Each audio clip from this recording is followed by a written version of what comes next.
The broadcast is now starting. All attendees are in listen-only mode.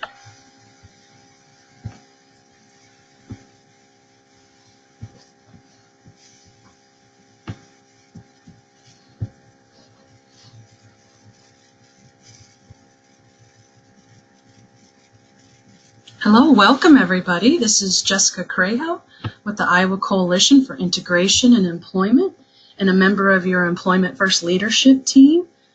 Welcome to the April Community of Practice on college and career readiness and partnering with schools. A couple housekeeping things to get out of the way. Thank you so much to the DD Council for their support and investment in the Community of Practice this year. Thank you to the Iowa Association of Community Providers for hosting us on GoToWebinar.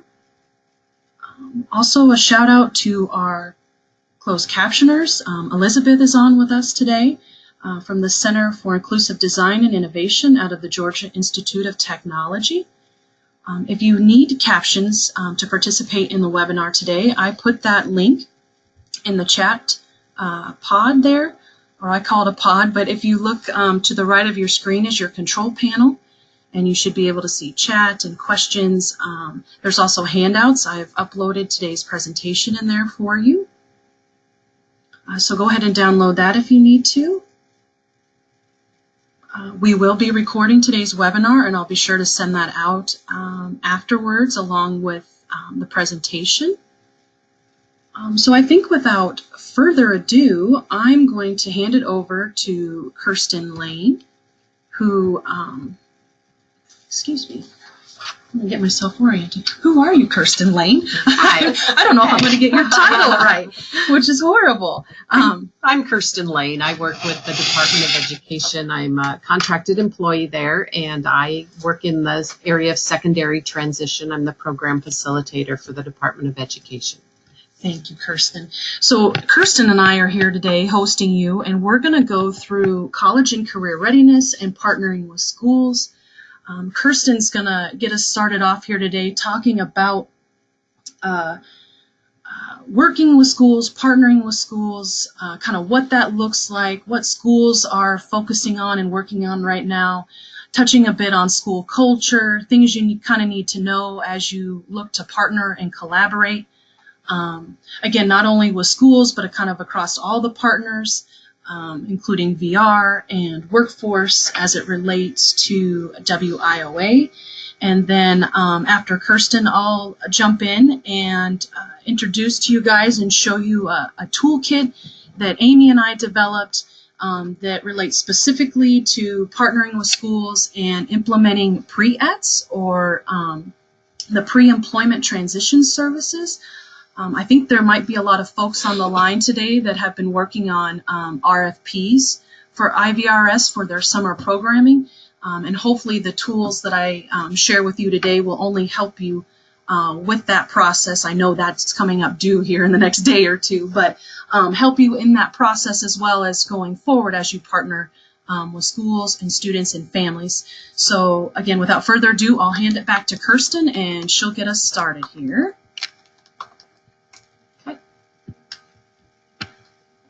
So I'm going to begin with outcomes because I think if we're all headed in the same direction, we have a much better chance of reaching the end together. So within the schools, we are focused really on two primary post-secondary outcomes. There are a lot of other competing priorities within the school and different measures and systems. I'm guessing many of you have heard of ESSA, the Every Student Succeeds Act. You've maybe heard of differentiated accountability, the way we're using data to really look at making sure that each school gets what they need rather than everybody getting the same thing. IDEA guides a lot of the work that we do in special education. There are a lot of different kinds of things going on, but when it comes to secondary transition or college and career readiness, what we're really looking at is, are kids employed in competitive integrated employment 1 year out of high school and or enrolled in post-secondary education?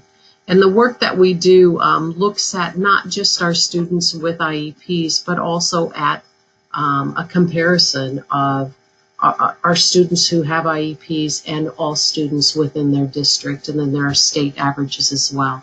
So I wanted to just begin with that so that as we're talking through strategies and ideas and systems, we're all really focused on those two outcomes.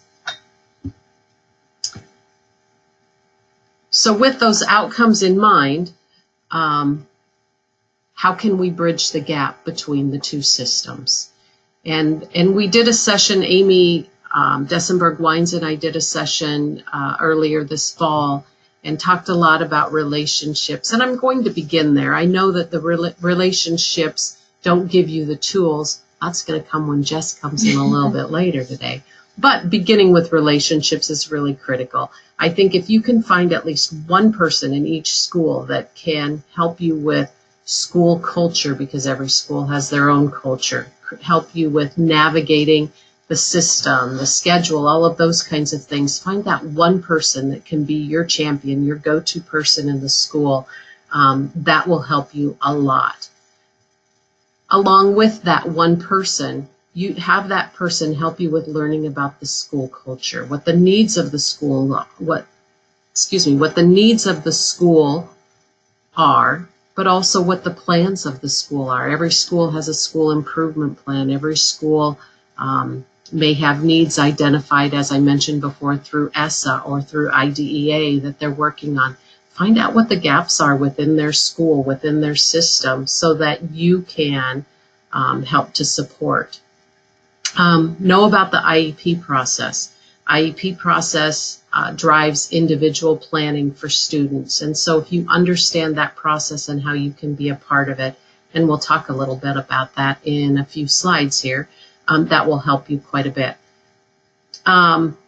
Also, finding ways to offer support. Again, when you have that one person who you can go to understand and learn more about the school, that can help you to come up with ways that maybe you can offer connecting points. So ways that maybe you can help folks within the school to understand more about the system and services beyond school.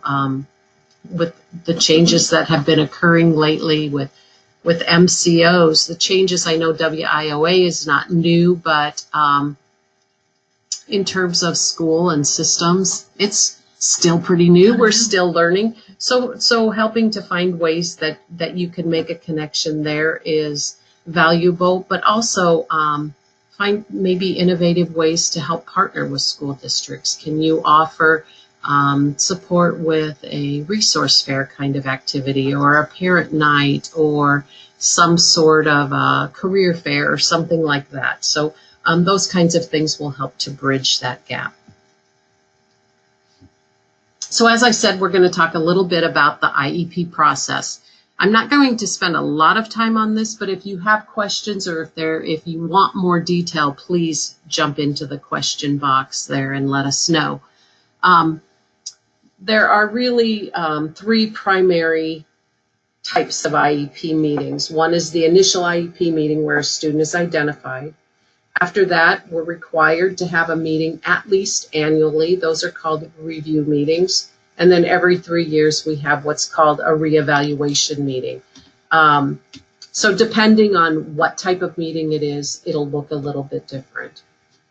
Transition process begins by the age of 14. So when a student is 13 years old, the transition planning process within the IEP meeting will occur so that it is in place by the time the student is 14 years old.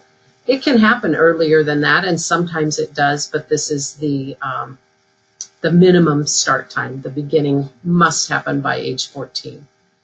Student involvement is absolutely critical in these IEP meetings. We're required to invite the student. The student is not required to attend, but best practice says the student attends and takes part in the IEP meeting, and ideally even maybe leads the IEP meeting. Honestly, I don't see a lot of that happening just yet, but that is would be best practice. Okay. Within the transition planning process, as I said, it starts by age 14, but we're required to address 3 areas of post-secondary outcomes or post-secondary expectations: living, learning, and working. So within each of these areas, we look at assessment for the student around what can the student currently do, what are the post-secondary environments that the student wants to be in, and then what are the gaps? So that becomes the IEP. What are the gaps between where they want to be and where they are right now? So really using assessment and the planning process to help develop that IEP. Once those post-secondary expectations are developed with a good assessment basis around them, that drives the entire IEP. Kirsten, could I Yeah, interrupt you for a absolutely, question? Gayla. Are there standardized assessments, or does each school system have their own assessment? Great question. There are each school district, well, not even each school district, really assessments ideally are based on what's the information that you want to gather. So there are some standardized assessments that can be used, but it's also perfectly fine to use informal assessments if they get at what your assessment question is. We follow a practice called RIOT, which is really starting out with a review of information. So you know the background first.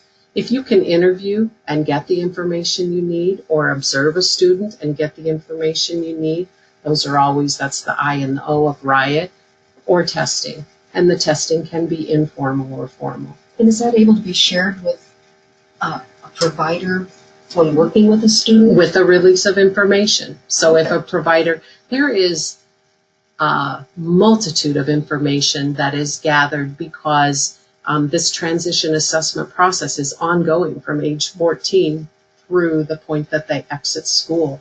So there is a multitude of information that has been gathered, and it's progressive and methodical and really should be increasingly detailed as the student gets closer to graduation. That really can be extremely helpful to the adult service provider organizations as they're preparing to assist and plan in that transition. Great, thank you. Mm-hmm.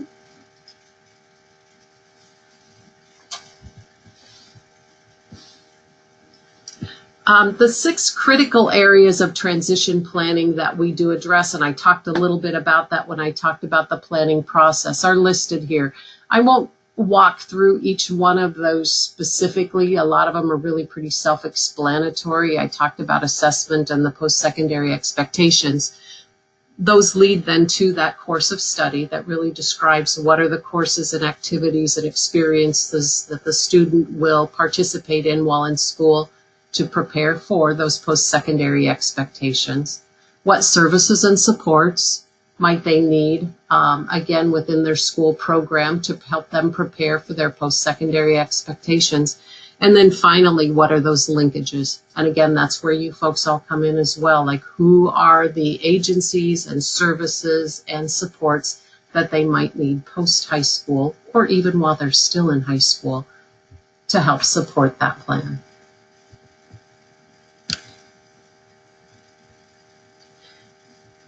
In addition to our traditional 9 through 12 typical high school programs, there is also an option called 4+ services that are IEP-driven services that occur after your typical 4-year program, hence the 4+ name. They're for students who are typically 18 to 21 years old and have unmet needs typically related to transition in their IEP. So these services can be provided a lot of different places. It can be within a school setting, a community college campus kind of setting, but they are IEP team developed plans. So they're not program specific, but they continue to be individualized based on the student need There's progress monitoring, data collection, working toward those post-secondary expectations that we talked about earlier, and really just focused on the individual needs of the student. The student cannot have graduated to participate in these programs because they are still considered to be high school IEP services.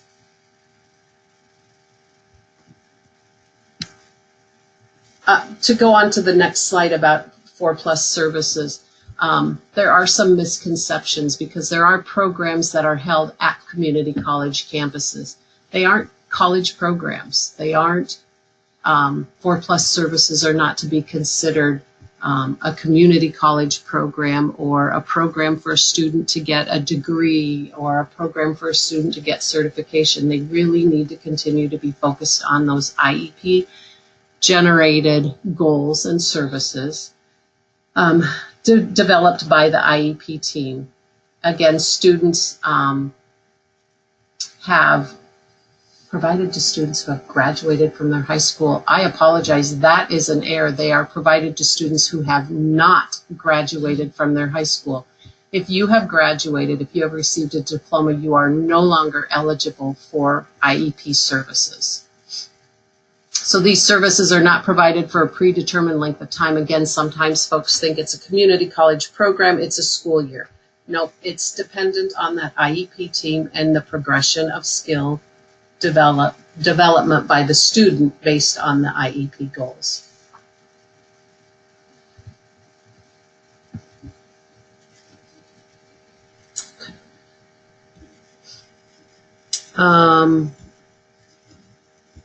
Graduation. So we mentioned graduation when talking about 4+ services.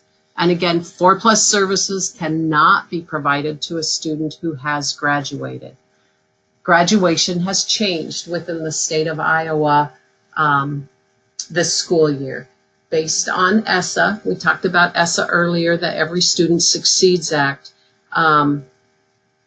Prior to that, it was an option for students to graduate based on their IEP. And that is no longer an option. To earn a regular high school diploma, a student is required to complete the graduation requirements of their school district, which at a minimum are 4 333. On the yellow sticky note off to the side, you can see what 4 333 is. 4 years of English, 3 years of math, 3 years of social studies, and 3 years of science, as well as whatever PE expectations that district has.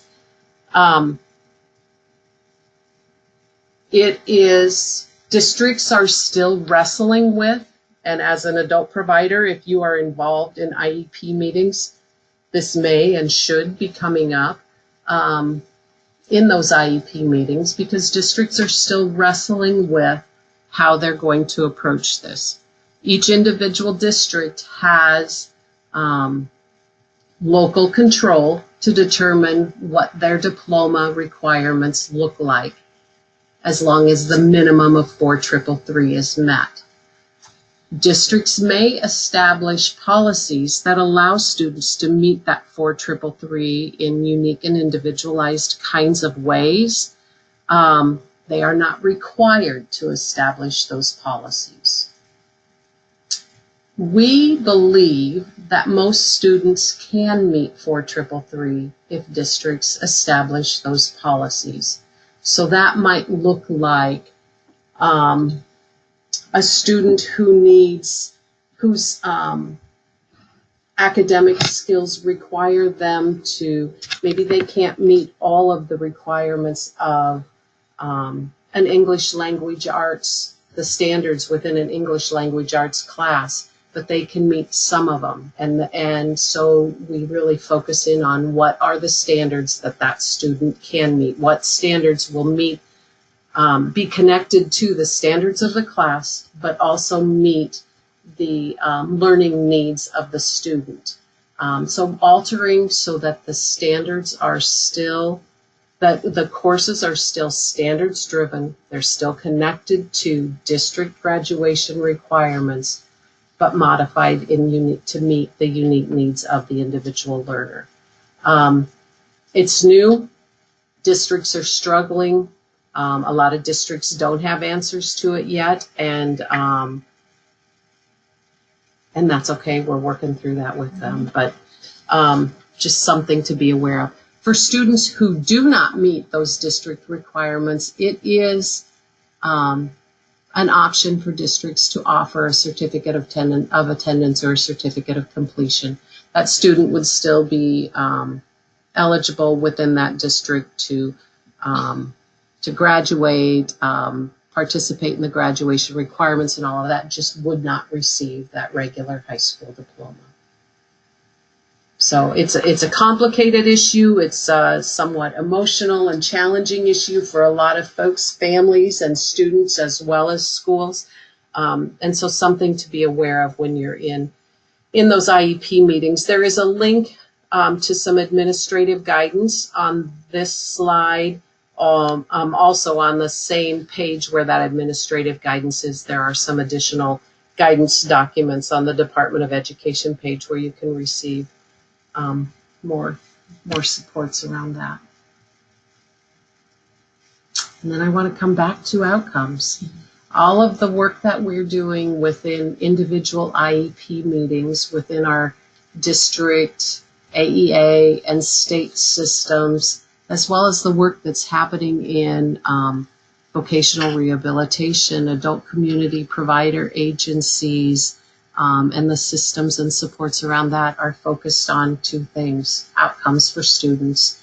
And the work is complex and challenging and ever-changing, and the only way we'll get it done right is if we work together. And so that's why we believe so strongly in having these sessions to share information with you. Yeah. Perfect. Thank you, Kirsten. And this is Jess, and Kirsten gives me the perfect segue now then into the transition resources or toolkit that we developed specifically for CRPs and their partners related to the implementation of pre-ETS and the collaborative work that needs to help around that's required for that. So this toolkit will provide CRPs and their partners with considerations and suggestions, along with relevant and user-friendly information and tools, again, for developing those effective processes for connecting and collaborating across multiple partners around pre-ETS. So this is just a screen grab. I'm going to show you folks kind of what's in the toolkit and how to get there. But the toolkit lives on the IECP website, and you can get there by clicking the link below, or again, if you're on the home page and you go to resources and under transition, you'll find it there. But I'll show you that again and share that link with you as well. Ooh, there we go. So creating chemistry and making bonds. Now I had a real good time playing with these school words and little icons, so you'll have to bear with me with my puns here. So, but as we know, CRPs, you folks report, varying experiences when it comes to effectively partnering with schools to support students with disabilities. Sometimes you might be working with multiple districts or schools, and you might have a real good relationship with one, but you're struggling to get your foot in the door with another.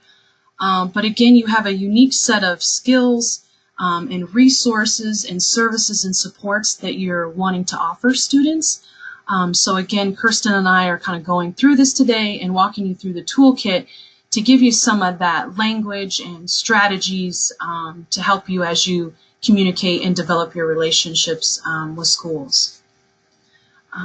As we know, with the passage of the Workforce Innovation and Opportunity Act, or WIOA, there's new momentum or increased momentum to support transition services, and that's through the inclusion of what's called pre-employment transition services, or pre-ETS. And there's also a greater focus of serving students earlier in their high school years. So WIOA really provides the perfect impetus to open the doors for CRPs to partner with students and support schools in doing so.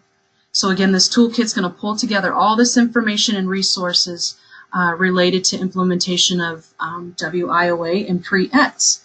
And again, as we know, I think many of you are very familiar with WIOA as it relates to the 511 requirements, or the requirements that address sub-minimum wage and access to integrated competitive employment. But again, there's also an enhanced effort or focus on school to work. And so VR is required to spend 15% of their funds on transition services. And this is to partner with their community partners to offer opportunities around supported employment and customized employment that might include self-employment or internships, summer employment, and again, really requires VR and the schools to partner with CRPs as well as the American Job Centers or the Workforce Center to get this done. And I'm going to show you why here. So listen to this. This is really interesting to me. Thank you to Leanne Russo, who recently shared this data with me. According to the DE's recent numbers, and again, this would have been in October of, actually these are October of 2017 numbers, but there were over 17,000 students on IEPs in the state, with an additional 4,000 or so also on 504 plans. So that's over 22,000 students who are potentially eligible for pre-ETS. Yikes, right? That's a lot of students, right? And that leaves us all feeling like, how are we going to tackle that, right? How are we going to serve all those students and get them moving towards integrated competitive employment? We also know that, like, family members, particularly families of young people or younger students, are expressing an interest in paid employment for their students.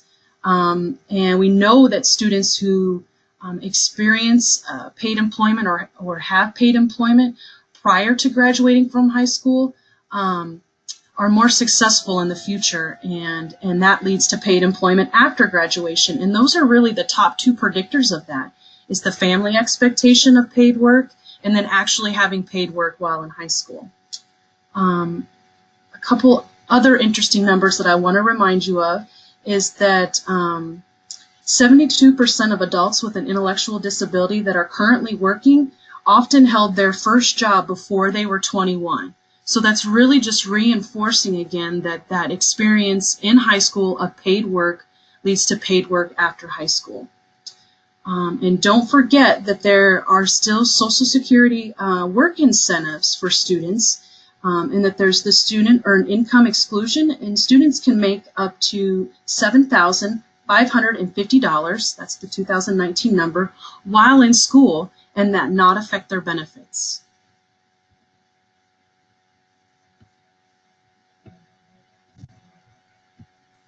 Doesn't want to click for me. Okay. So pre-ETS, or the pre-employment transition services. I'll just give you a quick reminder of what those are. I won't spend too much time on it because I'm about to give you a ton of information and resources on kind of what they are and what they can look like. But the pre-ETS are these 5 critical pieces of job exploration counseling, work-based learning, counseling on opportunities in high school, workplace readiness training to develop social skills and independent living skills, and self-advocacy skills.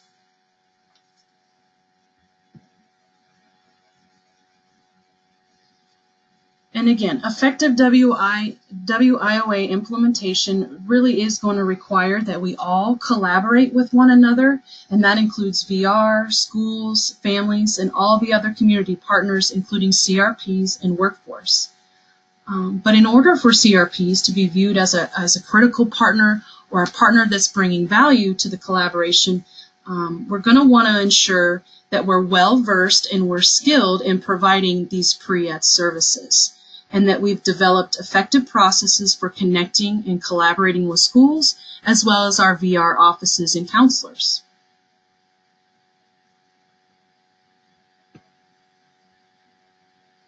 Some additional considerations or suggestions is that there isn't just one approach, and that there are multiple connection points or ways to get connected to the school and to serving students. As Kirsten had talked about earlier, it's all about relationships. So your connection or way into the school, maybe you have a good relationship with a special education teacher and or director with a particular district or school. Maybe you're close with the AEA or one of the AEA staff, and that might be a good way to get your foot in the door with the school. A VR is also another option. All VR has assigned a counselor to every school across the state, and they are trying to work closely with those schools in those districts. And later I'm going to talk to you a little bit about these local school plans. And that is another great way to, again, get your foot in the door and start having some conversations around how can we help students get these paid work experiences, these work-based learning experiences, and get them transitioned into living, learning, and working after school. Again, it's all about relationships and who you connect with. Remember that educators in schools are moving and working within a different system than those of us who are in the adult service provider system, right? But we can help both schools and parents and families and students navigate that, right? That's our expertise. And so we can really help bring each other along with that and learn together. And I think that's really, really important. You want to become familiar with your local school culture and what that is. And Kirsten talked a little bit about that.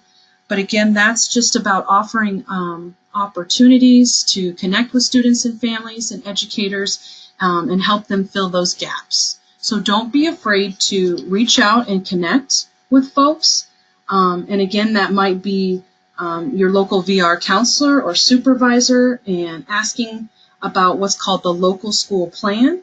I'm going to show you an example of that later, but really what that is that's a plan that describes how the school, VR, and the other partners listed within that plan are going to collaborate to implement pre-ETS and transition services. So again, don't be afraid to ask your counselor or ask the supervisor for that local school plan and say, how can we get in on that? How can we help with that, and how can we be a part of that conversation?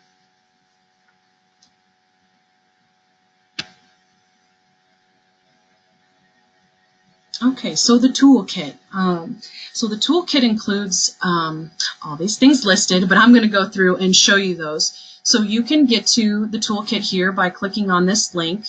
I'm going to get out and show you directly. Okay, so if I clicked on this link, I would land on the home page.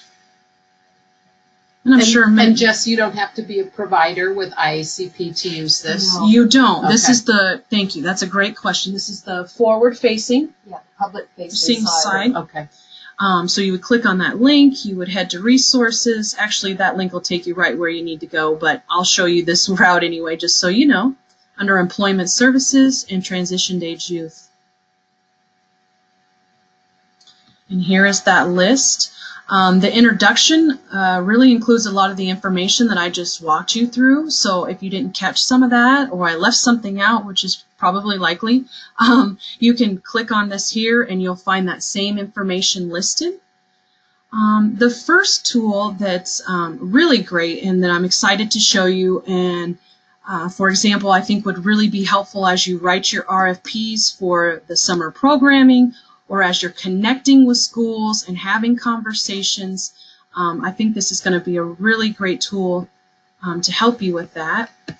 And that's what this looks like. So here's the Pre-Employment Transition Services tool. The table below really defines what pre-ET services are and is going to share a lot of examples and also give you additional resources related to the implementation of that particular pre-ET service. And this is really just a jumping off point, so but I'm going to thumb through this to give you an idea of what it looks like. So here's job exploration counseling. It gives you a definition of what that is. as well as outlines for you some examples of activities at both the individual and group level. Because again, remember that pre-ed services can be offered at an individual or within groups. And I think it just might kind of depend on the individual or the group or the activity. And then to the right is additional resources related to job exploration counseling. Work-based learning, same thing. So it's going to start off with the definition of what that is. It's going to give you some examples and additional resources. Looks like we got a question.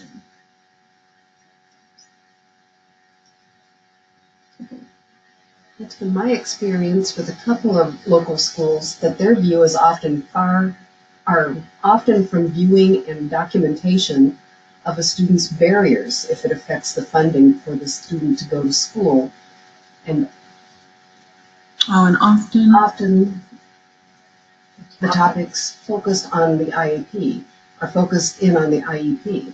When approaching schools and parents, guardians, if it takes time to change the school's culture, focusing on strengths and utilizing services in a community setting, basically how do you address those fears for the student and the family? Yeah, it's a good jumping off point, but to remember to be patient with the process. That is absolutely true, Heather. That, in my opinion, is really where some of this pre-ed stuff comes in, because if we can begin in the school setting where things are somewhat familiar for a student and begin to work on the pre-employment transition services and then start to transition. And if a community provider is involved within that, think of the transition ease that happens because they already know it. You're losing some of that risk of unfamiliarity, you know, so you're able to assist with that transition in a unique and special kind of way. Yeah, and you can create a relationship then with that family and that student even before you've really started a formal process of working with them. So that's tricky stuff, though. That is. It really is. And addressing barriers when it feels like, you know, whether it's the school or anybody else within a team, maybe a team that's surrounding, whether it be a student or an adult, and if there tends to be focus on the negatives or the barriers, again, you're right. That takes a little bit of time and a little bit of patience. But I also think it's great that you help folks reframe that and maybe reframe it into a way that's these will be particular conditions or ideal conditions or considerations that we need to take into account then when we're developing and negotiating a job on somebody's behalf. So if we use the example of, let's say, maybe a student struggles with taking direction and maybe prefers to work independently, right? Now, we know that sometimes that might be communicated in a different way, right? That the student has interfering behaviors. I don't know if they're ready to go out into the community yet. And again, it's maybe having that conversation of, okay, that's important information to know as it relates to work. Let's keep that in mind as we look at different businesses and begin negotiating with different employers to place this student, right? And so that particular student might be better off working more independently. Maybe they prefer to work outside. You know, we're kind of talking about environment there. But I think you're absolutely right, Heather, that you just have to start having those conversations and helping to reframe. And then Heather added in an addition to that question. Is it reasonable to start in middle school? It is always reasonable to start earlier rather than later. I think when we're looking at pre-eds and involving community agencies and IVRS,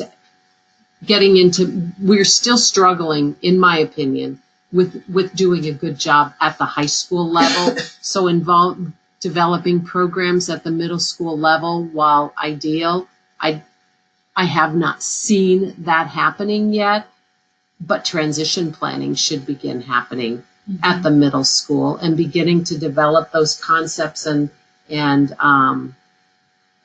thoughts. And some of the pre-ETS activities are perfectly appropriate and valuable at the middle school level. And really transition planning begins at the preschool level and in the ideal world. So Right. Thank you, Heather. I hope that Great helps, questions. Heather. Yeah, great questions.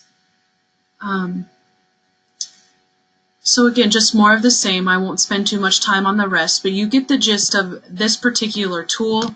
Again, I think it'll be really helpful to help define again what that particular pre-ETS service is, some examples of what it could look like to help you brainstorm and get going,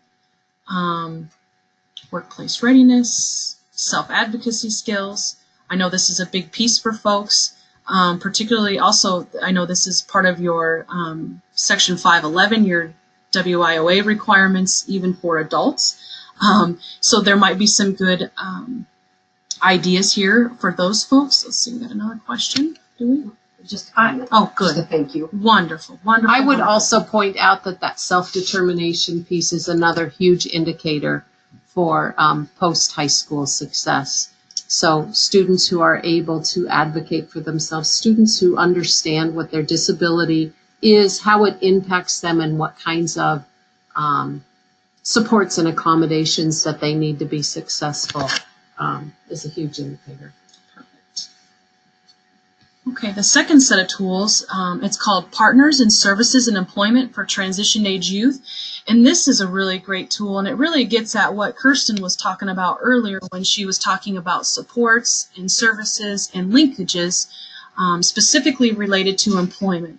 So here we've got kind of mapped out for folks, and I know a lot of you on the webinar today might already know a lot about this. But this could be a great resource, again, when you come to the table at the school or with VR or any other partners that you're collaborating with to say, you know, hey, how are we doing with this? Are we connected with all these partners? Are we leveraging all of our resources to the best of our ability?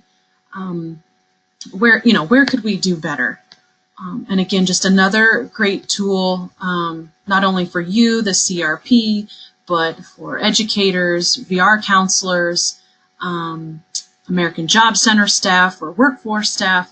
Again, this kind of lays out kind of who's doing what when it comes to students and youth and employment, and then gives you some basic contact information on how to get connected if you are not.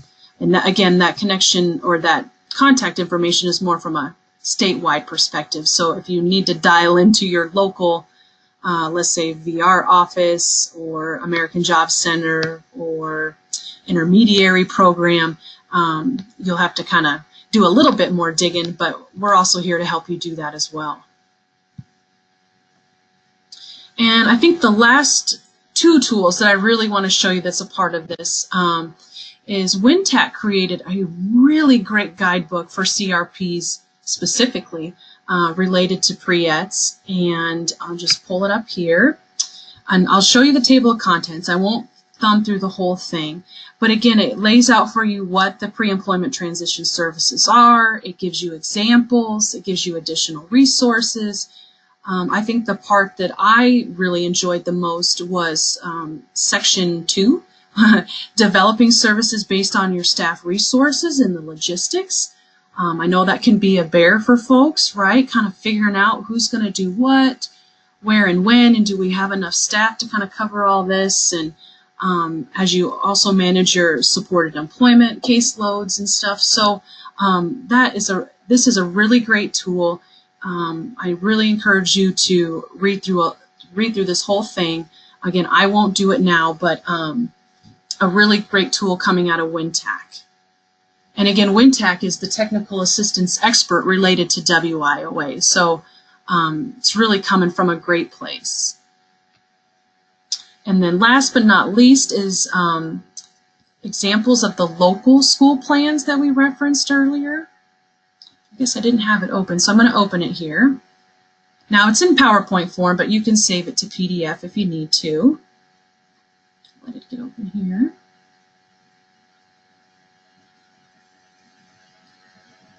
So every school across Iowa has one of these plans.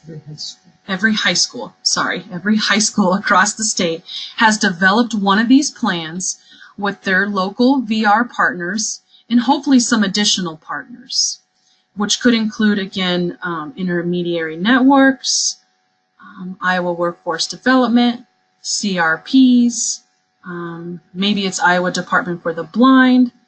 And it just, again, kind of maps out who's doing what throughout the year when supporting students around pre-ETs. And again, it's just an example to show you, for one, what they look like, to let you know that you can ask for them, and you would ask your VR counselor and or supervisor working in your local area, and they will be happy to give you a copy of this plan for any of the schools that you request.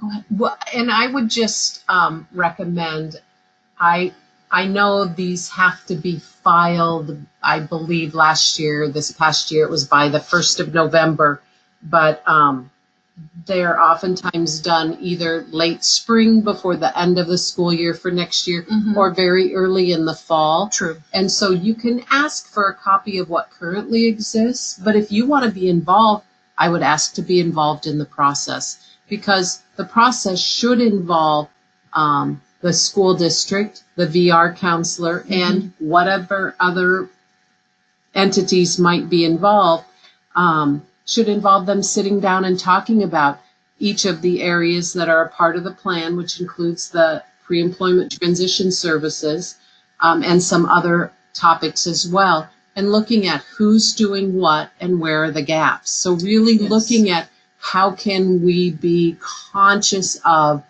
if the school's already doing a lot of pre-employ or the exploration and Right. Maybe some. Then it may be that the work-based learning is the area where there's a gap, and maybe they need to look at how they can work better together. But there isn't just one way for these plans to look. It really should be based on what's currently happening and what are the needs. So really a conscious, intentional effort to develop a plan that meets the needs of the students in that school. Correct. Thank you. And really historically so far, that process has been guided by VR or led by VR.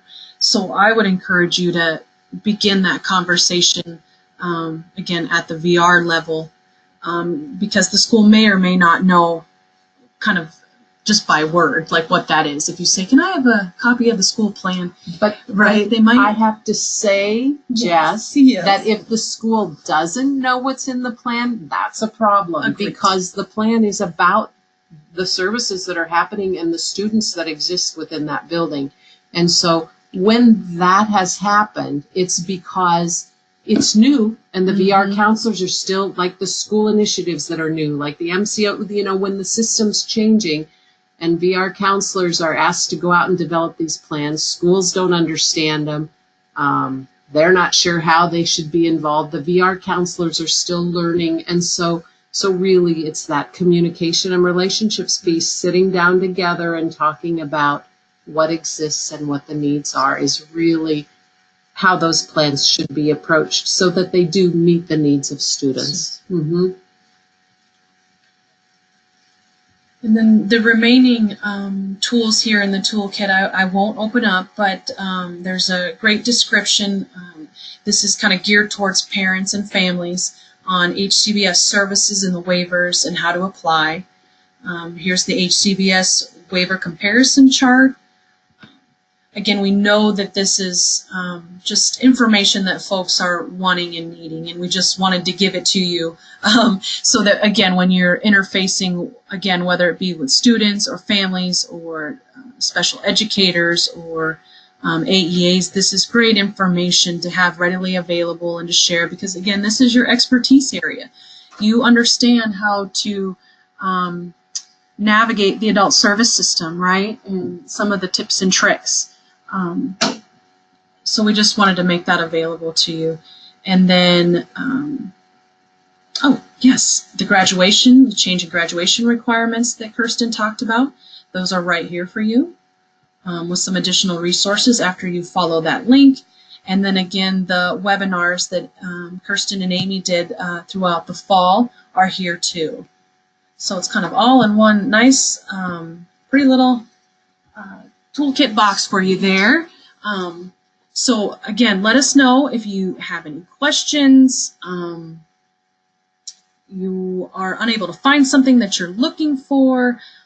Something that we talked about today kind of percolates and gets you thinking, and you want to brainstorm. We're also here to help with that. I just wanted to ask, Kristen, in your experience in working with schools, are they generally receptive when an adult provider or a community-based provider approaches them to be included as part of the team or being seen as a resource? So there are two different ways that I have seen community providers connect with schools. One is around a specific student. Mm-hmm.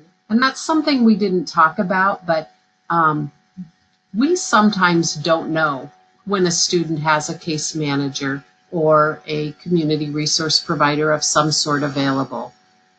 If you as a provider have a student who's school age, you know they have a school. Let us know if you're involved. Now, we've got to work through the confidentiality pieces. We can't invite you to be involved in an IEP meeting unless we've gotten parent permission for that to happen. But when a school knows that there's a provider involved that can support that student and that family in the school process, I have not heard of that being negatively received, and I hope that it's not, that's always like a yes, let's work together. The other way that folks from agencies may come to schools is, how can we partner on the system stuff? And I think that's a more difficult one, just because if the school doesn't know, I don't know how to involve them. I don't know what to do. That's why if you've got ideas for ways, come with ideas, because sometimes teachers don't have time to go to the bathroom during the day sometimes. So thinking about, like, how can I involve this community provider until that relationship is developed and you've had time to work together and talk about ideas, that can be a difficult approach. Does that make sense? It does. It And does. answer It makes your me question? think that maybe one of the ways would be, there's always, conferences where the student has a conference and things like that. That might be an absolutely. That opportunity would be to set up absolutely. when people are there and focused on student needs, their particular students' needs, and perhaps finding a way to be involved in some of those naturally occurring things. Absolutely. What I was thinking. You bet. That might be a door opener. I agree. We have had like a case manager agency or an IVRS counselor come to conferences and just sit in the lobby, so that when families come in, like, well, who are you and what do you do? And so they may not be directly connecting with a specific IEP meeting or student conference, but families stop and talk to them and learn about the services that they can provide. So that's kind of thing has happened. Or we'll have parent conferences where we invite agencies and service providers that focus on life after high school to help families begin to make those connections. But yeah, I was just thinking about something that is not necessarily a standalone come to hear about transition services, but something that would be more naturally occurring in that environment to make that leap. But I'm sure there are other people who have even bigger and better ideas. Pretty darn sure of it. But that's great. Well, if anybody has any questions they'd like to type into the question box, we have a few minutes before we need to sign off. I think while we wait to see if there's any more questions, I'll assure you that I will be sending out the certificates of attendance from last month's webinar. I apologize to those of you who I owe that to. You can also request a certificate of attendance for today. Please just email me Jess Craho at pruittjess@gmail.com. I'll put that in the chat pod down here, just as a reminder. Again, today's webinar was recorded. We'll be sure to send the recording out along with the presentation, as well as the link to the toolkit. But again, if you just go to the IECP website, go under Resources, Employment Services, and then Transition Age Youth, you will find it. And we'll be back Tuesday, May 21st for collaborative implementation of quality discovery services with Ashley Lance with Griffin Hammis Associates and myself with IC and also Griffin Hammis Associates. So we look forward to having you back in May. And I think we'll just hang here for a minute to see if there's any further questions, but feel free to hop off if you need to. Thanks again for coming today.